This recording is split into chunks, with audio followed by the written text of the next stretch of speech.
সারা দেশে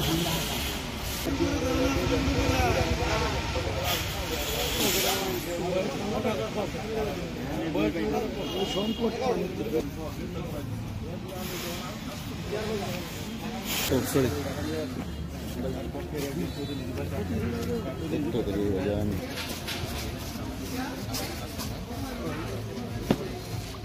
সাবজেক্ট ভিত্তিক আলাদা আলাদা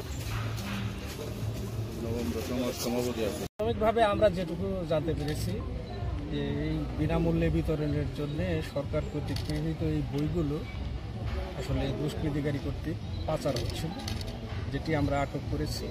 এ সংক্রান্তে আমাদের একজন ব্যক্তিকে আটকও করা হয়েছে।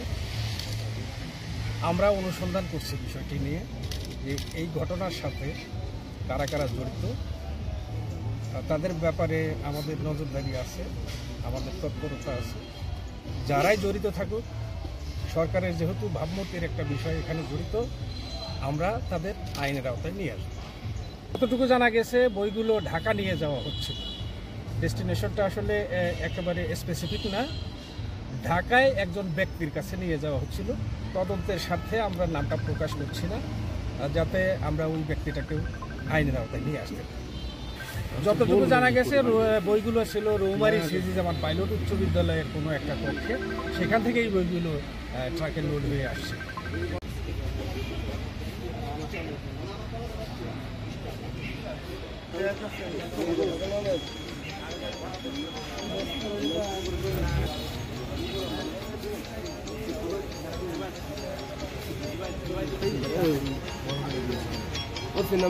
নাম দিয়ে তাহলে তুই বাইদুল আলম।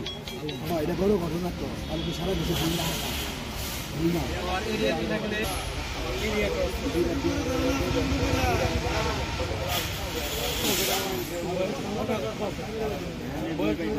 সংকট